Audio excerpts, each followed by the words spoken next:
The transport ship docked with a soft thud against Harmony Prime Station. Agent Marcus Rourke stepped out into the airlock, adjusting his plain black suit. Behind him, Lieutenant Alana Cruz carried a simple briefcase and tablet. They looked like any other diplomatic team from any other small world trying to make its way in the galaxy. Marcus was not a tall man. He was not particularly handsome or impressive to look at. His dark hair was neatly combed, but unremarkable. His face showed no emotion as he walked through the station corridors.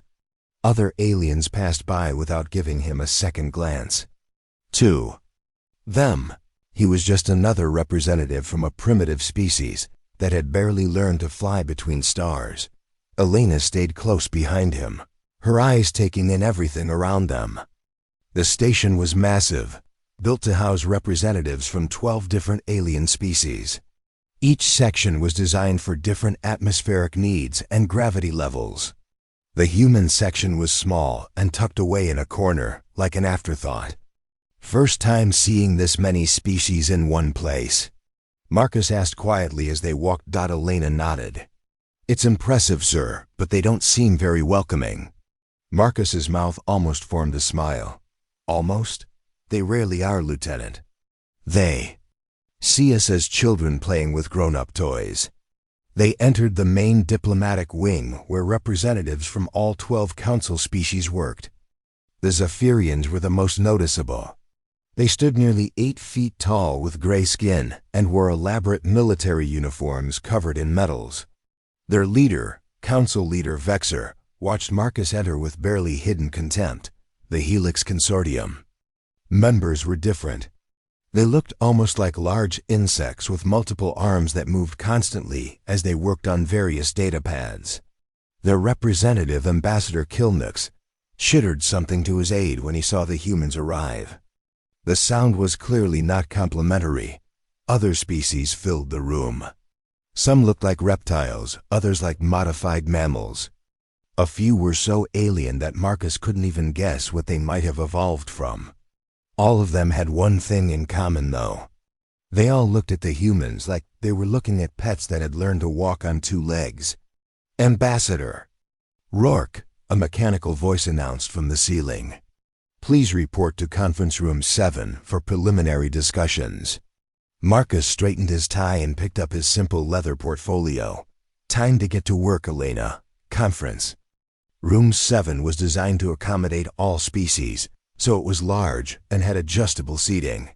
Marcus took his assigned seat at the far end of a curved table.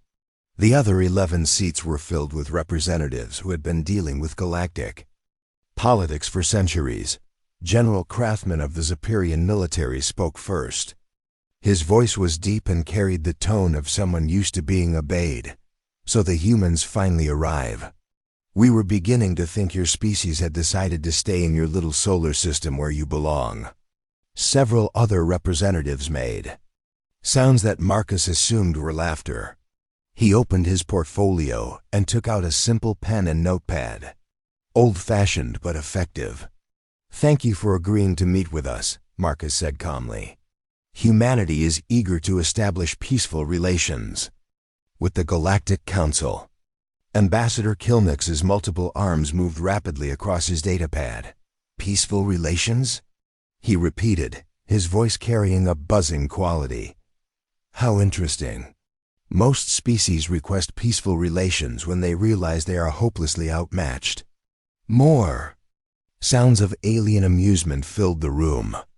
Marcus made a note on his pad, his hand perfectly steady. Your species has existed for what? A few thousand years? Asked another representative. This one looking like a cross between a lizard and a bird. Some of us have been traveling the stars since before your planet had complex life.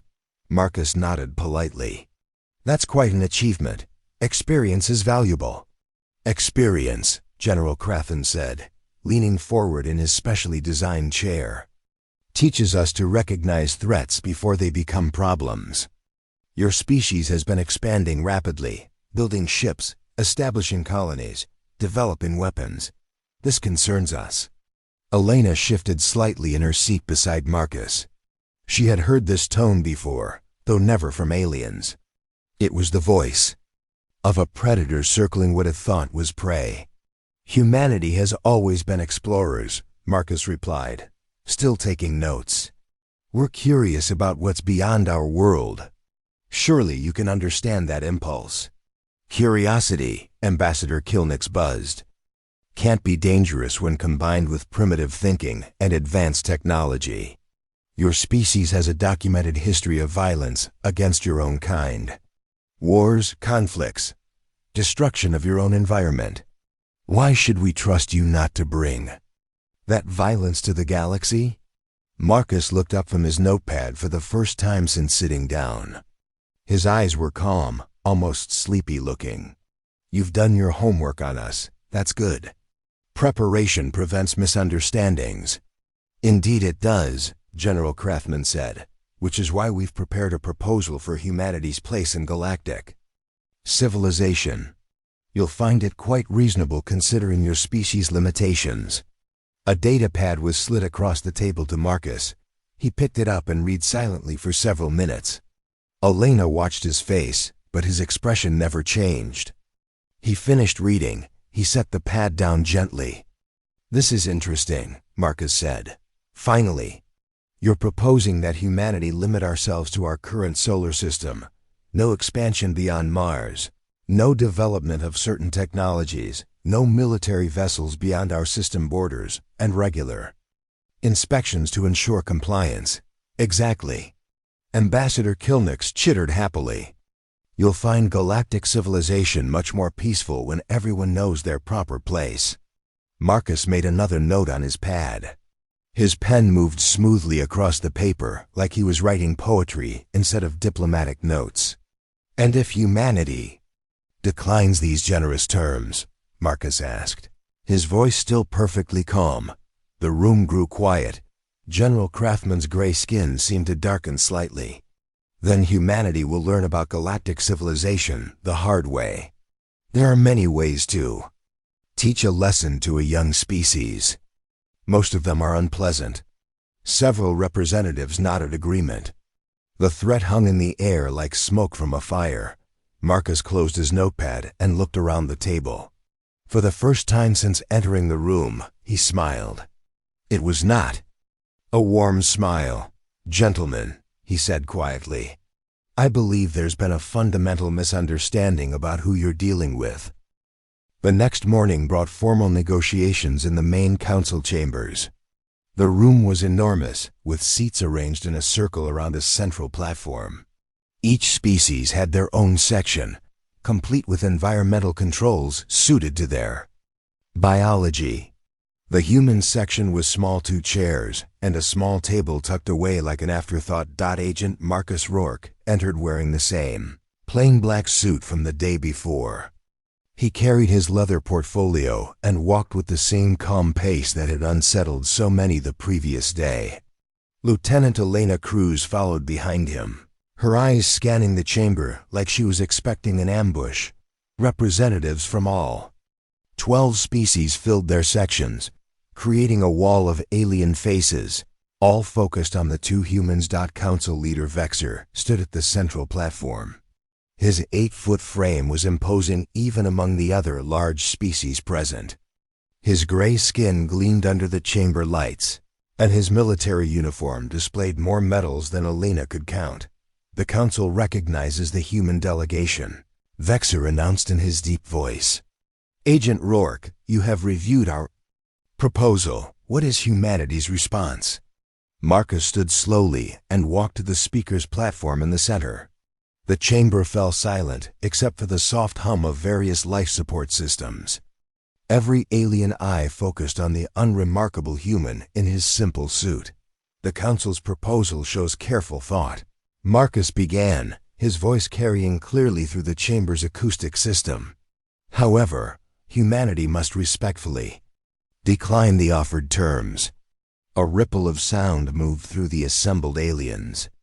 Some chittered, others growled, a few made high-pitched whistles. None of the sounds seemed friendly. Ambassador Kilnix rose from the Helix Consortium section, his multiple arms moving rapidly across his datapad. Decline? You decline? His buzzing voice grew louder. Your species has been spacefaring for less than 50 years. You have colonies on a handful of rocks in your tiny system. What gives you the right to decline anything? Marcus made a note in his portfolio. Every species has the right to self-determination. We're not asking for special treatment, just fair treatment. General Cratham laughed to sound like grinding metal. Fair treatment, young species? I think you misunderstand your position.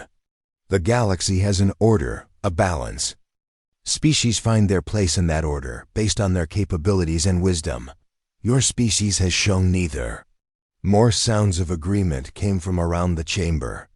Elena noticed her hands were clenched into fists and forced herself to relax. Marcus seemed completely unaffected by the hostility surrounding them. Perhaps, Marcus said calmly, we could discuss what fair terms might look like. Humanity is willing to respect territorial boundaries and participate in galactic commerce regulations. We're not seeking conflict. Not seeking conflict. The representative from the Corvain Empire stood up. He looked like a large reptile, with bright red scales. Your species' entire history is conflict. You fight wars over resources, territory, ideas, even skin color. Your own planet still bears scars from your nuclear weapons. And now you want to bring that violence to the galaxy, added another representative. We've seen this pattern before. Young species always promise peace while building weapons. Marcus nodded thoughtfully. You've studied our history. That's wise. But perhaps you haven't studied it completely. Ambassador Kilnix's arms moved faster across his datapad. We know enough. Constant warfare, environmental destruction, social inequality. Your species is barely civilized by galactic standards. The chamber erupted in various alien sounds of agreement. Elena could feel the hostility like heat from a fire. Every species present seemed united in their contempt for humanity. The Council's offer is generous, General Crafen said, his voice cutting through the noise. Confinement to your system with regular inspections, trade restrictions to prevent dangerous technology development. It's more than most primitive species receive. And if we refuse? Marcus asked quietly. The chamber grew silent again. Vexer stepped forward on the platform, his massive frame casting a shadow over Marcus. If you refuse, Vexer said slowly, then humanity will learn why the Galactic Order exists. There are consequences for species that don't know their place. Consequences? Repeated. Another representative. Economic sanctions, technology embargoes, quarantine enforcement, or more direct methods, General Crafen added with what might have been a smile. Young species often require education. Marcus closed his portfolio and looked around the chamber. His face showed no fear, no anger, no emotion at all.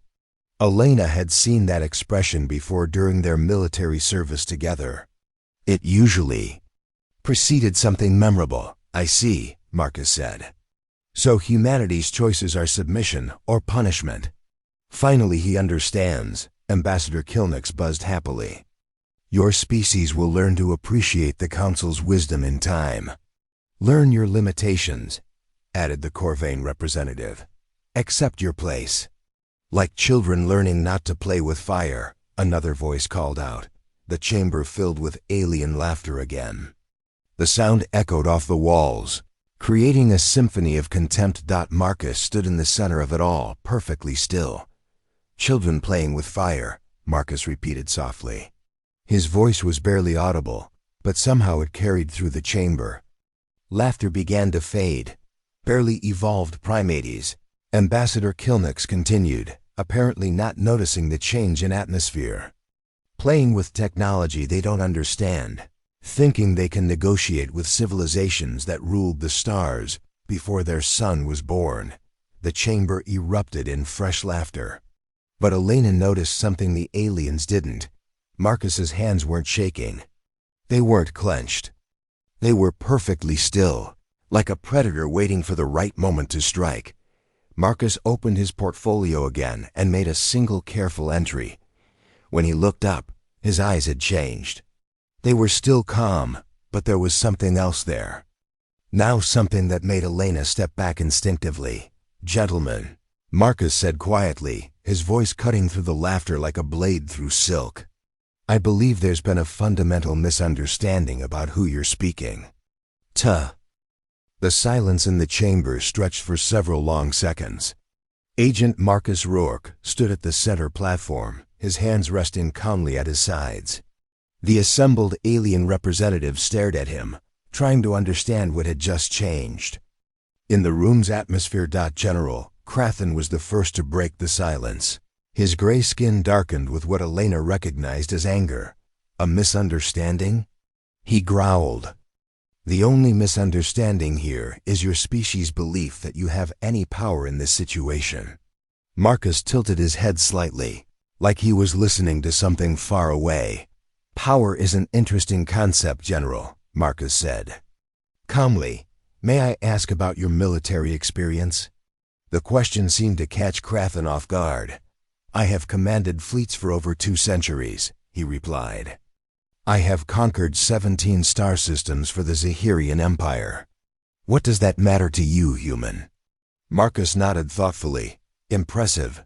17 systems. How many species did you fight during those conquests?" 6 different species. General Crathen answered proudly, his chest swelling. "All of them learned to respect Zephyran strength." Marcus smiled faintly. 6 species over 2 centuries. That's about 1 conflict every 30 years or so. Quite reasonable for Galactic. Expansion. Ambassador Kilnex's arms moved rapidly across his datapad. "What is your point, human? Are you trying to waste our time with military history?" "Not at all," Marcus replied. "I'm trying to understand the Council's perspective on warfare and conflict resolution. It helps with context." Elena felt her stomach tighten. She recognized the tone in Marcus's voice. It was the same tone he'd used during briefings before particularly dangerous missions. Calm, educational, and absolutely terrifying if you knew what it meant. Context for what? Council leader Vixer demanded from his position on the platform. Marcus reached into his jacket pocket and pulled out a small device that looked like a standard diplomatic communicator. He pressed a button, and a holographic display appeared above the platform, visible to everyone in the chamber. "This is Earth," Marcus said as a blue and green planet appeared in the hologram. "Population, 8 billion humans. We've been a spacefaring species for 47 years, as you mentioned. This is our military history for the past century."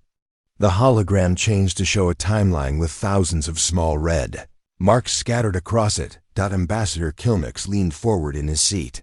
"Those marks represent conflicts. Each mark represents a war, battle, or significant military engagement." Marcus confirmed. "In the past 100 years, humanity has fought in over 14,000 separate conflicts." A murmur ran through the chamber. "That number seemed impossibly high, General." Crathen laughed harshly. "Impossible. No species could survive that level of internal warfare." "You're right," Marcus said calmly. "Most species couldn't. But you see, General, humanity has a unique approach to conflict resolution. We don't fight one war every 30 years. We fight multiple wars simultaneously while maintaining our civilization's growth and development."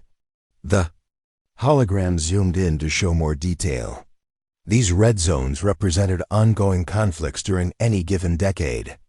As you can see, humans have been fighting somewhere on our planet continuously for our entire recorded history. Elena watched the alien faces around the chamber. She could see the moment when they began to understand what Marcus was showing them. The bored expressions were replaced by something that might have been concern. The resource wars alone involved. "Over 2 billion combatants," Marcus continued conversationally.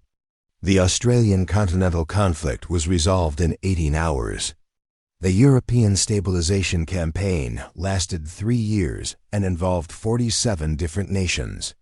You're describing a species of psychopaths, the Corvan representative said, his red scales seeming to lose some of their brightness. No, Marcus replied. I'm describing a species that has perfected warfare while you were learning diplomacy. He paused, letting that sink in. Every human conflict taught us something. Knew about strategy, tactics, logistics, and technology. We didn't have the luxury of conquering primitive species one at a time over centuries. We had to learn to fight equals who were just as intelligent, just as motivated, and just as well equipped as we were. The hologram changed again, showing technical specifications that Elena recognized as classified military data. Our current military technology is based on weapons designed to fight other humans. Humans who know all our tactics, understand our psychology, and have access to the same resources we do. General Crathen stood up slowly. You're trying to intimidate us with stories of primitive warfare. Marcus's expression didn't change. General, with respect, you've conquered 6 species over 2 centuries using superior technology and numbers. Humanity has been fighting itself with equal technology and numbers for millennia. Which do you think produces better? Soldiers? The chamber fell silent again. Elena could see alien representatives exchanging glances, their earlier confidence beginning to waver. Furthermore, Marcus continued, you seem to be under the impression that I'm a diplomat in the traditional sense. He reached into his briefcase and pulled out a thin folder. My credentials for those interested in details. Ambassador Kilnix's multiple arms stopped moving across his datapad. What are you saying, human? Marcus opened the folder. And read calmly. Colonel Marcus Rourke, Human Special Operations Command. Veteran of the Resource Wars, Australian Continental Conflict, and European Stabilization Campaign. Confirmed actions in 17 major battles and 43 covert operations. The silence in the chamber was now complete. Even the environmental system seemed to have quieted. You see, gentlemen, Marcus said, closing the folder, humanity doesn't send politicians to meet unknown alien species. We send our warriors, the ones who survived learning how to fight the most dangerous opponents in the galaxy. General Craftman's voice was quieter when he spoke again. What opponents? Marcus smiled for the second time since arriving at the station. This smile was even less warm than the first. Other humans, General. We send our killers to meet you because we've spent thousands of years learning to kill the most dangerous predators we know, ourselves. General Craftman's face twisted with rage. The revelation that humanity's diplomat was actually a warrior had shattered his confidence, and now anger was taking its place. His gray skin darkened to almost black as he stood to his full 8-foot height. You dare bring a military officer to a diplomatic meeting? He roared. You dare threaten the council with your primitive war stories? Marcus remained perfectly calm at the center platform. I haven't threatened anyone, General. I've simply corrected some misunderstandings about my species. Lies and deception. Ambassador Kilnix buzzed angrily, his multiple arms moving frantically across his datapads. This is exactly the kind of behavior we expected from your violent species. Vexer stepped forward on the main platform. Security. He commanded. Escort the human delegation from the station. They have violated diplomatic protocols. Elena tensed beside Marcus. She had seen situations like this before during their military service. The moment when negotiations failed and someone decided to use force instead of words. Her hand moved instinctively toward her. Diplomatic Case. 2 massive Zephyrin guards entered the chamber. They wore full combat armor and carried energy weapons that could drop most species with a single shot. They moved with the confidence of soldiers who had never lost a fight. You will come with us, one guard announced, in a voice amplified by his helmet speakers. Do not resist. Marcus turned to face the approaching guards. He straightened his tie with one hand while closing his portfolio with the other. The movement was casual, almost lazy. "Kate," he said quietly, not taking his eyes off the guards. "Protocol 7. Elena's hands moved to her diplomatic case. To the watching aliens, it looked like she was simply preparing to leave. But her fingers found specific buttons on the case's handle, buttons that weren't part of any normal diplomatic equipment. The first guard reached for Marcus's shoulder. "Come quietly, and you will not be harmed." Marcus turned slightly just enough to avoid the guard's reaching hand. "I'm sorry, but I can't do that." What happened next took less than 3 seconds, but Elena saw every detail clearly. Marcus's right hand came up and struck the guard's wrist with surgical precision. The guard's weapon fell from suddenly nerveless fingers. Marcus's left hand moved to the guard's helmet, finding a specific point where the armor joined the neckpiece. A quick twist and the guard collapsed, unconscious, but breathing. Second guard was already drawing his weapon when Marcus moved. The energy rifle was halfway to firing position when Marcus's foot swept the guard's legs. As the armored figure fell, Marcus caught the weapon and disabled its power cell in one smooth motion. The entire chamber erupted in chaos. Alien representatives jumped to their feet, some shouting, others activating emergency communicators. Security. Alarms began wailing throughout the station. Marcus stood between the two unconscious guards, his black suit unruffled. He hadn't even broken a sweat. "Kate," he asked calmly, "Protocol 7 is active." She replied. Her diplomatic case was now open, revealing equipment that definitely wasn't standard embassy gear. Lights blinked on small devices that had been disguised as cultural exchange gifts. The communication array they had installed in the human quarters came online, sending signals throughout the station. General Crafen was screaming orders into his communicator. "All security teams to the council chamber. Code red hostile contact." But something was wrong with the station's communication systems. His orders came back as static and broken fragments. Other representatives were having the same problem with their equipment. Marcus reached into his jacket and pulled out what had looked like a simple diplomatic identification badge. He pressed a small button on its back, and suddenly the chamber's main display screens came alive with classified council data streams. Fascinating reading. Marcus commented as military deployment schedules, fleet positions, and intelligence. Reports scrolled past. "You really should improve your network security." Ambassador Kilnick stared at the screens in horror. "Impossible. Those are encrypted files. Access requires highest level clearance." "Yes," Marcus agreed. "It does." Elena checked her equipment. 80% complete. All target systems have been mapped and cataloged. The truth was dawning on the assembled aliens. The humans hadn't come to negotiate. They had come to gather intelligence. Every diplomatic courtesy, every cultural exchange, every piece of standard embassy equipment had been carefully designed to penetrate the Council's most secure systems. "You planned this," Vexer said, his voice filled with disbelief. "From the beginning, this was an intelligence operation." Marcus nodded. "Of course. Did you think humanity would enter galactic civilization without understanding who we were dealing with? We've been studying you for months." More security. Teams arrived at the chamber doors, but they couldn't enter. The chamber's security locks had been overridden by Elena's equipment. They could see inside through the transparent walls, but they were trapped outside. "The gifts we brought," Marcus continued conversationally, "contain some of our most advanced surveillance technology.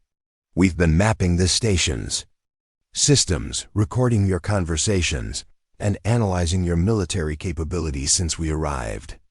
General Craftman's communicator finally connected to his forces. "Full military response," he ordered. "Treat the humans as hostile combatants." Marcus turned to face him directly. "General, I wouldn't recommend that course of action. And why not human?" Marcus's smile returned colder than before. "Because right now, every species in the Council is watching this conversation. Your people, his people. He gestured to other representatives. All of them are seeing their mighty council helplessly outmaneuvered by two humans with some basic equipment. The chamber screen switched from classified data to external communication feeds. Across the galaxy, news networks were broadcasting live coverage of the incident. The story was spreading faster than the council could contain it. Upload complete, Elena announced. All intelligence packages have been transmitted to Earth Command.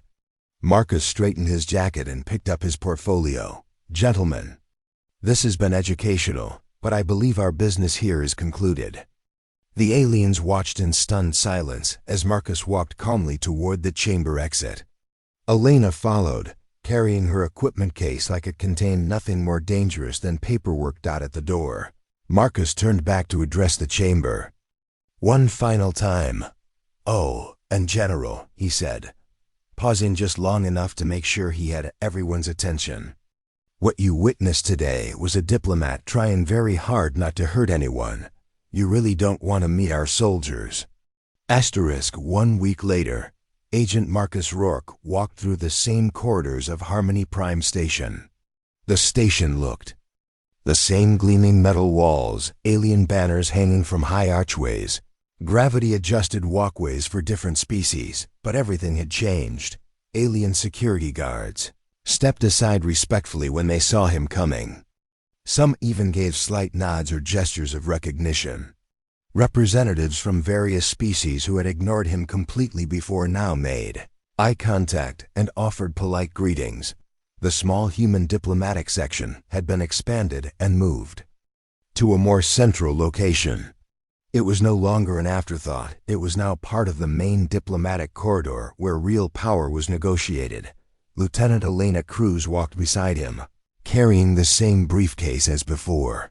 But now every alien they passed knew exactly what that innocent-looking case could do. The intelligence reports are still coming in, Elena said quietly as they walked. Every major species has been analyzing human military history. Some of them are requesting formal military cooperation agreements. Marcus nodded without slowing his pace. Fear has a way of changing perspectives. Elena glanced at him. How are the negotiations looking? Marcus allowed himself the smallest smile. Much better than last week. Amazing how reasonable people become when they understand who they're dealing with. They entered the council chamber again. The same seats, the same species, but the atmosphere was completely different. Where there had been contempt and hostility before, now there was careful respect. The alien representatives watched. Marcus, with the attention of prey animals watching a predator. Council leader Vexer stood at the central platform, but his posture was different. Less commanding, more cautious. Ambassador Rourke, Vexer began formally, welcome back to the council. We trust your week on Earth was productive. Marcus took his seat calmly, placing his portfolio on the table in front of him. Very productive, thank you, he replied. Humanity has had time to consider the Council's revised proposals. The revised proposals were very different from the original demands. Instead of restrictions and quarantine, the new documents offered trade partnerships, technology exchanges, and mutual defense agreements. The change had been remarkable and swift. General Crathen spoke from his section, his voice noticeably quieter than before. The Zephyran Empire wishes to formally apologize for the misunderstanding during your previous visit. Our security personnel exceeded their authority. Marcus made a note in his portfolio. Apology accepted, General. No permanent harm was done. Ambassador Kilnix's multiple arms moved nervously across his datapad. The Helix Consortium has completed our analysis of human military capabilities. We may have underestimated your species' potential. Underestimated, repeated the Corvan representative, his red scales dimming slightly. That's one way to put it. Marcus looked around the chamber calmly. Gentlemen, I hope you understand that humanity bore no ill will toward any of your species. We simply needed to ensure that first contact proceeded on equal terms. Equal terms, Vexor repeated slowly. Yes, Marcus confirmed. I'm glad we see eye to eye now. The truth was that every species in the Council had spent the past week in emergency sessions with their military leaders and intelligence agencies. The data that Marcus's team had gathered during their diplomatic mission had been shared with Earth, but Earth had also shared some of it with the galactic community. The message was clear. Humanity knew everything about Council military capabilities, and the Council knew almost nothing about humanity's true strength. The territorial restrictions have been removed from all proposals, another representative announced.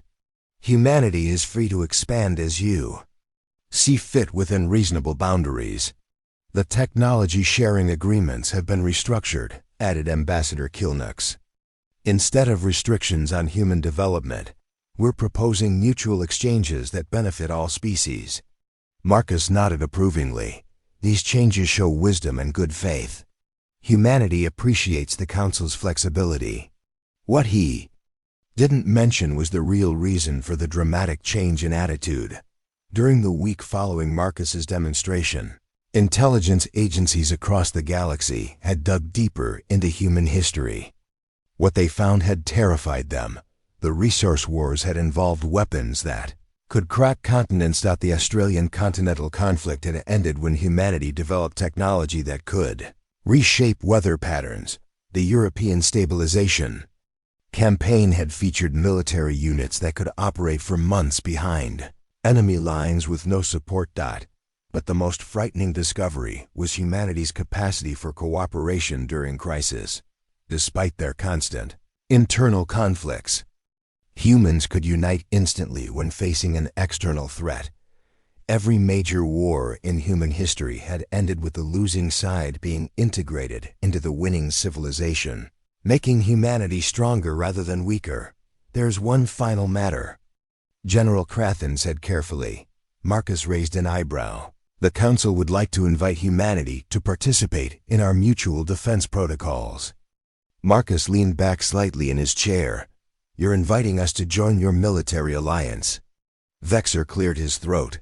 Not join, per se. We would like humanity to take a leadership role in galactic security. The offer was unprecedented.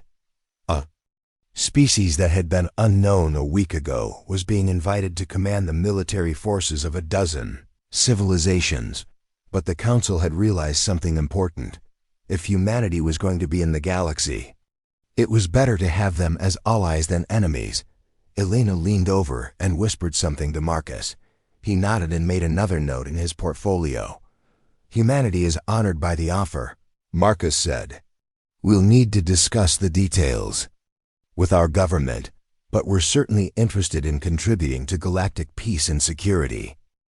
Excellent, Ambassador Kilnux buzzed, though his tone suggested the emotion was more relief than happiness.